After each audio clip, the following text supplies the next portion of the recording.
It's a kind of loud evening out in my neighborhood. The dogs are barking, the trees are full of birds singing. I was just thinking about that tension between thinking positively and being realistic. And I've been really focused on positive thinking, as many of you know, for a couple years now. And I get a fair amount of criticism from people who know me and people who don't know me, but mostly from people who do know me. And people kind of get upset and say that being positive is inauthentic, and that it's dishonest and inauthentic.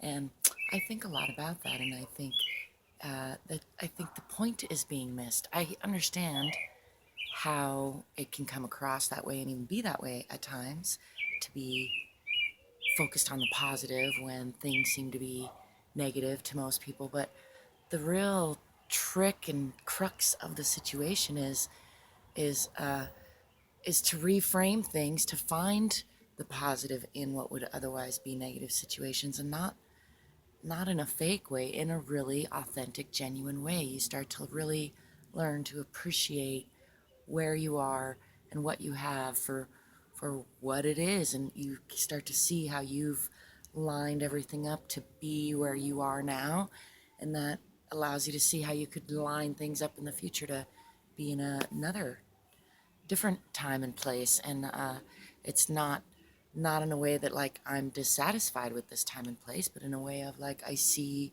how I got here and I appreciate all the steps that brought me here, and I'm looking forward to the future as I take other steps toward the future I want, and as I get more and more clear on being positively minded and staying in control and calm and focused on the positive more and more often, my life shows me that in response. So I guess that's really the main part of all of this is you can focus on the negative. There's no right or wrong to it. It's just that then you're going to get more of that because the universe, by way of law of attraction, like attracts like. So if you're always complaining, pretty soon you're going to be hanging around people who are always complaining.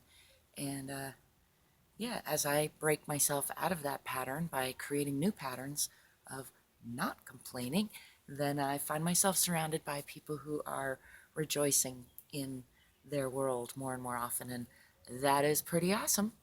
That's my 2 cents for today. I hope you are enjoying the contrast of your reality and learning to appreciate all the things that brought you to where you are, and see what steps that you might take to reach the goals that you got coming up next. Till next time, peace.